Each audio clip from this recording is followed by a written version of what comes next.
এই দুনিয়ার পুরো জীবনটা এটা হচ্ছে লালসাময় একটা জীবন, লোভ, মরিচিকা, মায়াজাল। এই মায়াজালে আমরা আটকে আছি, ফলে মৃত্যুর কথা আমরা ভুলে গিয়েছি। পাগলের মতো ছুটছি, আরো টাকা লাগবে, আরো খ্যাতি লাগবে, আরো যশ লাগবে, আরো দাপট লাগবে। আমার এত টাকা দিয়ে কি হবে, এত সম্পদ দিয়ে কি হবে, এত ব্যস্ততা দিয়ে কি হবে তোমার? স্টপ, থামুন, অনেক হয়েছে। আন্না, থামুন, take a rest, take a breath and think about death. Think that you have to go back to your Lord. একটু বসেন না, একটু ভাবেন যে আমাকে চলে যেতে হবে, চলে যেতে হবে। এই কোলাহল, এই ব্যস্ততা, এগুলো থাকবে, থাকবো না আমি। সাইয়েদনা ওমর ফারুক বলেছেন, মুতু ক্বাবলা আন তামুতু, মরার আগে একবার মরো। হাসিবু ক্বাবলা আন তুহাসাবু আলাইকুম, তোমার হিসাব নেওয়ার আগে তুমি একবার নিজের হিসাবটা করো না। কাগজ বের করে একটু লিখো না কি কি ভালো কাজ করছিলা, যেগুলো দিয়ে নাজাতের ওসিলা হতে পারে। 1 2 3, আর কি কি আকাম কুকাম করছো দেখো না, লিখে দেখো তোমার অবস্থাটা কি। মরার আগে একবার মরো। মরার আগে খাটের মধ্যে শুয়ে শটান করে চোখ বন্ধ করে একবার মরার ভান করে দেখেন কেমন লাগে। চোখটা বন্ধ করেন আর ভাবেন আপনি নাই, কি কি হতে পারে ভাবেন। আপনার ছেলে মেয়েরা কান্না জুড়ে দিবে, আপনার প্রাণের স্ত্রী বিলাপ শুরু করে দিবে, বন্ধু বান্ধবের চিৎকার আর মাতম, স্থানীয় এলাকার মসজিদে ঘোষণা, অমুক এলাকার নিবাসী অমুক ভাই অমুকের ছেলে অমুক দুনিয়ায় নাই। সব আত্মীয়রা চলে আসবে, ফেসবুকে স্ট্যাটাস দেয়া হবে, সবাই সবাইকে জানাবে বিকাল 4টায় অমুক হাই স্কুল ময়দানে আপনার জানাজা। ছুটে আসবে, সবাই ছুটে আসবে আপনাকে শেষ বিদায় দিতে, গুড বাই জানানোর জন্য, আল ওয়াদা, বিদায় জানাতে আসবে সবাই। 4 তাকবীর দিয়ে আপনার জানাজা হবে, অশ্রুসিক্ত জানাজায় আপনার বিদায় হবে। কাঠের খাটিয়ার মধ্যে করে কাঁধে তুলে আপনার কবরে নেওয়া হবে। আগে থেকে খুঁড়ে রাখা কবরটার মধ্যে আপনারে বিছিয়ে দেয়া হবে। বাঁশের কচি দিয়ে তার উপরে মাটির চাপা দিয়ে সব চলে যাবে।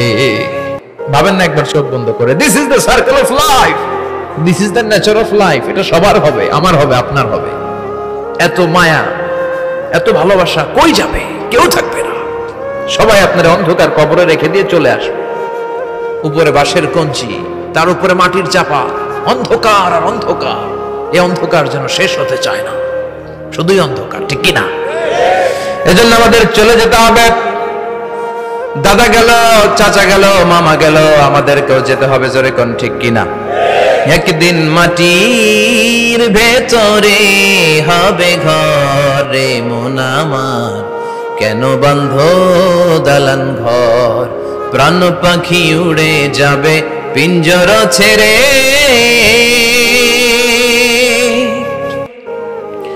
ধরা ধামে সবই রবে, তুমি যাবে চলে, বন্ধু বান্ধব যত, মাতা পিতা যারা সুত, সবই হবে তোমার পরে মন আমার, কেন বন্ধ দালান ঘর, একদিন মাটির ভেতরে হবে ঘরে মন আমার, কেন বন্ধ দালান ঘর, ঠিক কিনা? সব করে থাকবে, চলে যেতে হবে আমাদেরকে। এজন্য আখিরাতের কথা যেন আমাদের স্মরণ হয়। বিশ্বনবী বলতেন, নাহাইতুকুম আন জিয়ারাতিল কুবুর, আমি তোমাদেরকে কবর জিয়ারত করতে আগে নিষেধ করতাম, কিন্তু এখন নিষেধাজ্ঞা প্রত্যাহার করে নিলাম। এখন সব সময় তোমরা কবরের সামনে যাবা আর জিয়ারত করবা। কবরস্থানে জানতো বড়ুয়া কৃষ্ণপুরের এই গ্রামের কবরস্থান আছে কোন দিকে? পূর্ব দিকে আছে, গোখরার জলের ওদিকে। যান আপনারা, একটু যাবেন, একটু গেলে আখিরাতের কথাটা স্মরণ হবে। ওখানে ছোট শিশুরা শুয়ে আছে, কিশোর যুবকরা আছে, আপনার মতো তাগড়া যুবক মুরব্বীরা আছে। এরা এই এলাকায় থাকতো, এরা আকাশ থেকে নেমে আসে না, এই এলাকার সন্তান, আজ নাই। একটা সার্টেন পিরিয়ড শেষে আপনিও থাকবেন না। This is the nature of life, this is the circle of life. ছোট্ট শিশু হয়ে এসেছিলেন, শৈশব, কৈশোর, যৌবন, প্রৌঢ়ত্ব। আগে ছিলেন সিঙ্গেল, বিয়ে করে হয়ে গেলেন ডবল। এরপরে আল্লাহ আপনাকে একটা মেয়ে দিল, এরপরে মেয়েকে বিয়ে দিয়ে শ্বশুর হলেন, এরপরে ওই মেয়ের ঘরে সন্তান হতে নানা হলেন। আর কতদিন? অনেক দিন হলো তো, অনেক লম্বা সময় পেয়েছেন আপনি। Think about death. এবার যাওয়ার কথা ভাবেন। আখিরাতের সামানের কথা ভাবেন, ফিরে যেতে হবে। কি শক্তিশালী যুবক, বার্ধক্য চলে আসলে লাঠি ছাড়া চলতে পারে না। কুচকুচে কালো দাড়ি সাদা হয়ে যায়, দাড়ির শুভ্রতা, বয়সের ভার, রং ধরা যৌবন জং ধরে শেষ, ঠিক কিনা? This is the circle of life. যুবক ভাইরা, এটাই জীবন, চলে যেতে হবে, কেউ থাকতে পারবে না, ঠিক কিনা? এটা রিমাইন্ডার আল্লাহ এই সূরার ভিতরে দিয়েছেন যে তোমাদেরকে ফিরে যেতে হবে, এই লোভ লালসা ছেড়ে দাও। রব্বুল আলামিন বলেন, আলহাকুমুত তাকাসুর হাত্তা যুরতুমুল মাকাবির। ও গোলাম, দুনিয়ার সম্পদ, লোভ লালসা তোদেরকে পাগল বানিয়ে দিয়েছে। এই লোভ পাগলামি কোনোদিন তোদের থামবে না যতদিন না তোরা কবরে ঢুকবি, ঠিক কিনা? কার কথা? আল্লাহ বললেন, দুনিয়ার সম্পদ আর লোভ আর মোহে তোমরা গাফেল হয়ে গিয়েছো। আখিরাতের কথা বেমালুম তোমরা ভুলে গিয়েছো, কিন্তু আখিরাতে তোমাদের যেতেই হবে, কবরের বাড়িতে তোমাদের ঢুকতেই হবে, ঠিক কিনা? যেতেই হবে, আমরা ভুলে যাই। আলহাকুমুত তাকাসুর, অতিরিক্ত পাওয়ার লোভ, বেশি বেশি খাওয়ার লোভ, বেশি বেশি জমানোর লোভ মানুষকে গাফেল বানিয়ে দিয়েছে। এটা মানুষের স্বভাব, আরো চাই আরো চাই, এই স্বভাবটা আছে না নাই? দেখবেন ছোট বাচ্চারা মসজিদের দোয়া অনুষ্ঠান শেষে জিলাপি দেয় না? বড়ে কৃষ্ণপুর কি দেয়? আগে বাতাসা দিত না, এখন কি দেয়? জিলাপি দেয়, মিষ্টি দেয়।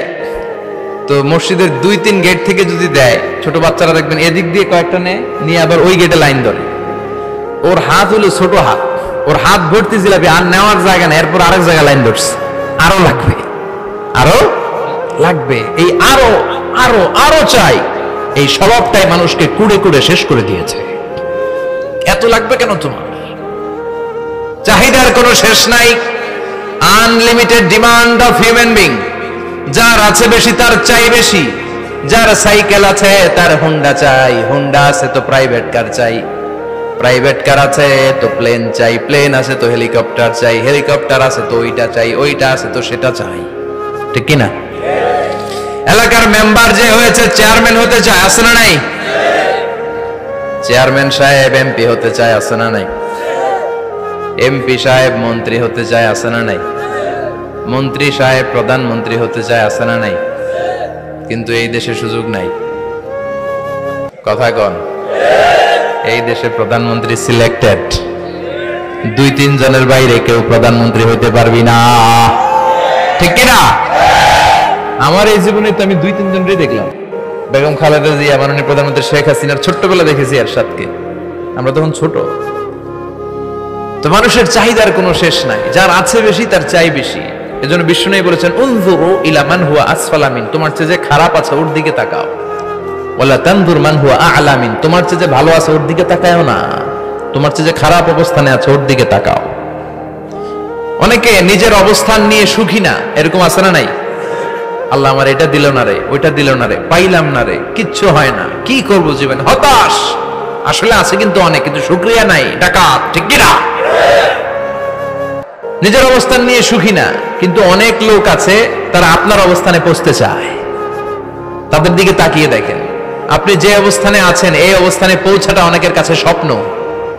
তারা প্রতিনিয়ত সংগ্রাম আর স্ট্রাগল করে যাচ্ছে আপনার অবস্থানে পৌঁছতে, আর আপনি এটা নিয়ে সন্তুষ্ট না। শেখ সাদির নাম শুনেছেন? বালাগাল উলা কাশাফাদ দুজা, এই কবিতাটা রচয়িতা, ইরানের বিখ্যাত এক কবি। উনি একবার আর্থিক সমস্যার মধ্যে দিয়ে সময় কাটাচ্ছেন, টাকা নাই, পয়সা নাই, পায়ে দেওয়ার মতো জুতা নাই। উনি খুব দুঃখ পেলেন, হায় রে, আমি ইরানের এত বড় কবি, আমার পায়ে দেওয়ার মতো জুতা নাই। দুঃখ ভরা মন নিয়ে রাস্তায় হাঁটতে বেরোলেন। হাঁটতে হাঁটতে হঠাৎ দেখলেন একটা লোক শুয়ে শুয়ে কাঁদছে, ওই লোকটার 2টা পাই নাই, পাই নাই। উনি সেজদায় পড়ে গেলেন, আল্লাহর কাছে ক্ষমা চাইলেন, আল্লাহ অনেক দিয়েছো, শুকর আলহামদুলিল্লাহ। এজন্য যেই পরিস্থিতিতেই থাকি না কেন আমরা কি পড়বো? জোরে বলেন, কি পড়বো? এজন্য কানাতু মিনাল ইসলাম, অল্পে তুষ্ট থাকার নাম হলো ইসলাম। সম্পদ লাগবে কিন্তু সম্পদের পাহাড় লাগবে না, ঠিক কিনা? অল্প খান, অল্প পড়েন, অল্প জমান, অল্পের ভেতরে বরকত ঢুকায়া দিছে কে? দেখবেন যাদের সম্পদ অল্প তারা সুখী বেশি। জরিপে এটা দেখা গিয়েছে, অনেক সার্ভেতে এটা এসেছে, যারা সম্পদশালী এরা দুঃখী বেশি। এদের দুঃখ বেশি, টেনশন বেশি, খুব স্বাভাবিক। টাকা যার বেশি, রোগ তার বেশি। টাকা যার বেশি, টেনশন তার বেশি। টাকা যার বেশি, ঘরে শান্তি তার কম। আছে না নাই? ঘরের ভিতরে অশান্তি, ছেলে কথা শোনে না, ছেলে টানে গাঞ্জা, মেয়ে করে পরকিয়া। আছে না নাই? স্ত্রী কথা শুনে না, ভালোবাসা নাই, ঘরটা জাহান্নামের টুকরা। রোগ বালাই, এক একটা হসপিটাল বিল পরিশোধ করতে মাসে 5 লাখ 10 লাখ। আছে না নাই? কিছু খেতে পারে না, ডাক্তার একেবারে ডায়েট মেনু বেঁধে দিয়েছে। Diet, very diet menu. এটা এটা এটা এটা কিছুই খাবেন না, শুধু গরু খাবেন না, খাসি খাবেন না, চিংড়ি খাবেন না, খালি ঘাস খাবেন। ইচ্ছে মতো ঘাস খাবেন, মানে ঘাস জাতীয় যত আইটেম আছে সব খাবেন। শাক খাবেন, সবজি খাবেন, সালাদ খাবেন। গরু, চিংড়ি, মুরগি, গোশত, ইলিশ কিছু খেতে পারে না। তাহলে রোগ বেশি, খাওয়ার মজা নাই, ঘরে সাংসারিক শান্তি নাই, খালি ব্যারাম আর ব্যারাম। ঠিক কিনা? কিন্তু সম্পদের পাহাড় ঘটেছে। আর অল্প যারা খায়, অল্প পড়ে, রিক্সাওয়ালা, কুলিওয়ালা, অল্প বেতনের চাকরি, কিন্তু হক হালালি মেনে চলে, দেখবেন শান্তি আছে অনেক। হ্যাঁ, বাসা ভাড়া দেয়, ফ্যামিলি চালায়, বাচ্চাদের স্কুল বিল, এরপরও মাস শেষে 1-2 হাজার টাকা হাতে থেকে যায়। আর ওর প্রতি মাসে 10 কোটি টাকা ইনকাম, তারপরও ব্যাংকের ঋণ আছে না নাই? সুখ কারে বলে? কিভাবে আপনি সুখকে ডিফাইন করবেন? সুখ তো টাকায় কিনা যায় না। শান্তি টাকা দিয়ে হয় না, শান্তি দেওয়ার মালিক কে? শান্তি আছে অল্প খেয়ে শুকর করার মধ্যে, শান্তি আছে আলহামদুলিল্লাহর মধ্যে। চিল্লায় বলেন ঠিক কিনা? এজন্য অল্প খাবো, অল্প পড়বো, অল্প জামাবো। অল্পের ভেতরে বরকত দিয়েছে কে? দেখেন, ধনী ভাইরা খেতে পারে না, কিন্তু রিক্সাওয়ালার কি সমস্যা হয়? রিক্সাওয়ালারা সব খেতে পারে। কুলিওয়ালা, দিন মজুর, এরা একেবারে স্লিম, সুঠাম দেহি, মেদহীন পেট, পেটে কোনো মেদ নাই, ভুড়ি নাই। আর কোটিপতিদের মেদ আছে না নাই? এত বড় বড় পেট। ঠিক কিনা? আমাদেরও পেট আছে, তবে হালাল পেট। এটা হারাম টাকা দিয়ে এই ভুড়ি বানাই নাই আমরা। ছেলে বলেন ঠিক কিনা? রিক্সাওয়ালা, কুলিওয়ালা নিজেও নামাজ পড়ে, বউ নামাজ পড়ে, বাচ্চাটাও নামাজ পড়ে, রিক্সা চালায় আর জিকির করে লা ইলাহা